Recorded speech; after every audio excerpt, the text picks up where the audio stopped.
Hello and welcome to the Brutal Iron Gym podcast, where our goal is to cut through the BS and deliver the brutal truth about topics related to health and happiness. Today's podcast number 1708. The topic is nutrition and the title is The Carnivore Diet. Boom, boom, boom, boom. It's a very kind of aggressive name. I don't know, just powerful name. Carnivore. The Carnivore Diet, we had a listener send in a request and wanted to know a little bit about it. So it is mainly consists of eating animal products. This is like you might have heard, like caveman diet. You're supposed to eat animal products, and it excludes most, if not all. Depends on kind of how strict you follow it, but it excludes most, if not all, plant-based foods. So it's in a very, very, very extreme version of a ketogenic diet. So low carbohydrate, high fat. You would consume various types of meats. You're encouraged to eat a variety. So it'd be beef, poultry, pork, fish, a lot of organ meats. You'll see people do that, and it's supposed to be, kind of tough. Somebody's walking around eating liver and raw meats on social media, so they look like a badass. But it's a lot of meats. And you may include, depending on the version you follow, you may include eggs and dairy, but the most strict version is has to be animal flesh. Again, this is all kind of creepy and majorly hardcore. But it excludes all plant-based foods, such as fruits, vegetables, grains, legumes, and anything that's processed, anything that's quote-unquote man-made. So that is, in a very narrow nutshell, what the carnivore diet is. Now, proponents of the carnivore diet believe that eliminating plant-based foods and focusing solely on animal products can lead to numerous health benefits. So followers of the diet have reported effective weight control. They've either lost weight or they've maintained a good healthy weight while they were building muscle tissue, so they were able to manipulate their weight the way they wanted. They'll say that it reduces inflammation, improves digestion, gives increased energy levels, enhances mental clarity. Ooh. But it's important to note that all of these are just kind of anecdotal reports. There's no scientific evidence that, can you find scientific evidence that's secondary? Yes, but it's nothing that says yes, the carnivore diet is an optimal way to eat compared to other methods. The main concerns of a carnivore diet is just going to be nutritional deficiencies. I mean, if you're cutting out an enormous amount of food categories, you're cutting out all plant-based foods. That's insane. You're going to be absolutely low in vitamins, minerals, antioxidants, phytochemicals, stuff that's typically found in fruits and vegetables and other plant foods.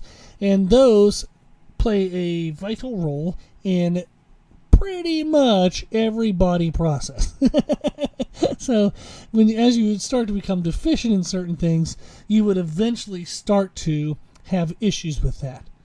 And then also, with the diet being really, really, really high in animal products, you're going to run into a lot of cholesterol, which increases risk of heart disease. So you're going to have a lot of, basically you're going to have a really imbalanced intake of saturated fats.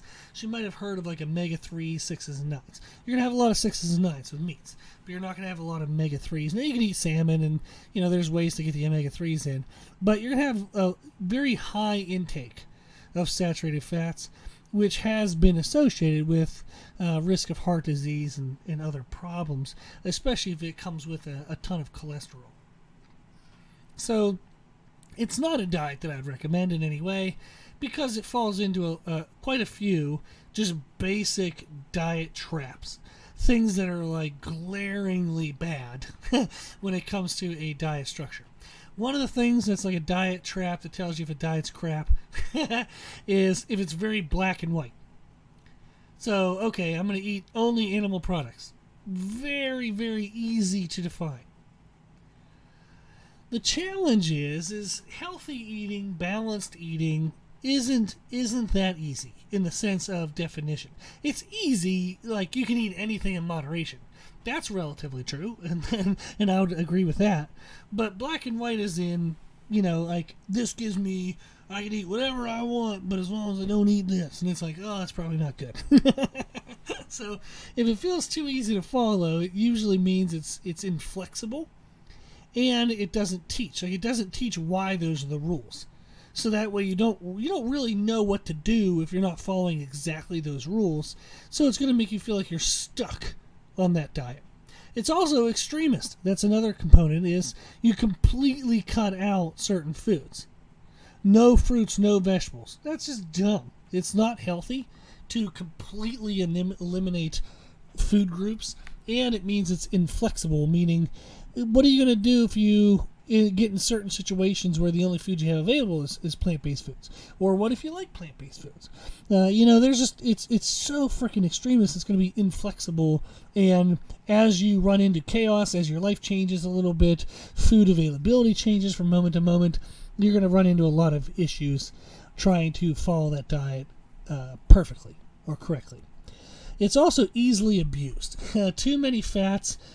So, for example, if somebody's like, well, I can eat anything I want as long as I don't eat plant-based foods. Not really. Just because you eliminated a whole food group doesn't mean you're going to get proper caloric intake. It typically means you're going to get a secondary benefit of caloric reduction because you're completely eliminating certain foods. But fats are very easy to overeat. They're really high in calories. They have over twice the calories per volume compared to protein and carbs. So it can add up a lot very quickly. So people tend to, without knowing it, they're going to tend to overeat their calories, even though they're eliminating an entire food group. So just because you're eliminating a food group doesn't mean you're 100% guaranteed to be in a caloric reduction if your goal is fat loss. It secondarily happens most of the time, but it isn't a direct 100% guarantee. And then the last one I'll name is a diet trap. This is a guaranteed rebound. Absolutely. Which means when you're not strict, it'll cause immediate water weight retention.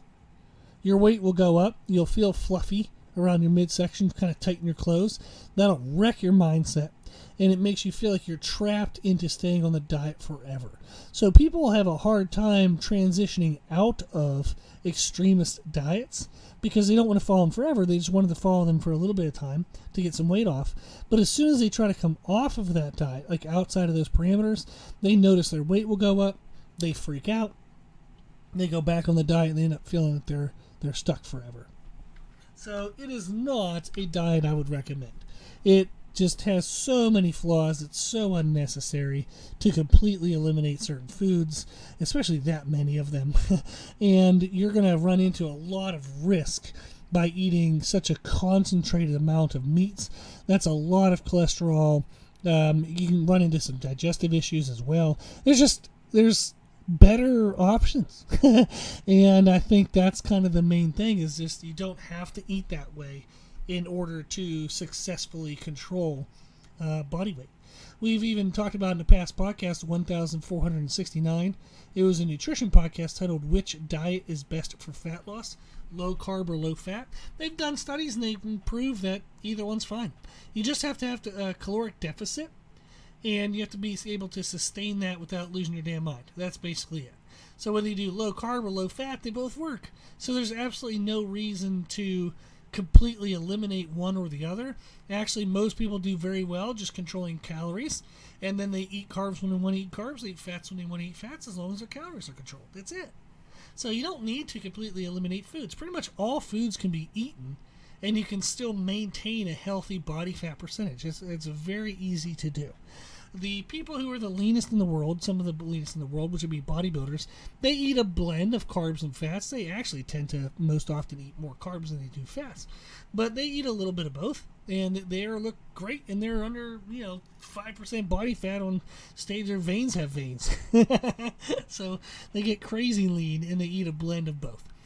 So you definitely don't need to follow something so strict, and especially since it's so extreme, it can have a lot of health risks. What I would recommend is you can go to our website, www.brutalirongym.com, go to free nutrition education. The first link on that page is a create your own nutrition program document. You can click on that document, you can print the document, read through it, and actually write your own nutrition program. You can include foods you like. That is totally fine to do. You just have to follow the parameters that are shared on that document, which is basically calorie control, making sure you have enough protein in your diet, timing your foods correctly, and then out of the macronutrient choices, if I'm going to choose carbs, I want to choose healthier types of carbs. I want to choose like rice and potatoes over Oreos and chips, potato chips. So you want to choose healthier options, but there's a lot of leeway, and there's a lot of foods that can be included when you're trying to just eat healthy and regulate body fat percentage, or maybe you want to be better at sport performance, you want to build strength, want to build muscle tissue. There's almost no food that can't be included in some way. There are certainly some foods you want to have more often than others, but there's no need to exclude huge groups or over consume any singular group. So I thought that'd be fun to share. I know it's a pretty quick answer, but the answer is just don't do that. There's a lot better ways to do it. So check out that free document on our website, www.brutalirongym.com. If you have any other questions, if you need anything else, just shoot me an email at brutalirongym@gmail.com. If you like our podcast, please share the podcast. If you like the podcast, please consider donating to support the podcast, which you can do on our website. And then if you like the information in the podcast, you can find more from us on our social media channels. You can find us and follow us on Instagram and YouTube under the name Brutal Iron Gym. As always, I hope this was helpful, and thank you for listening.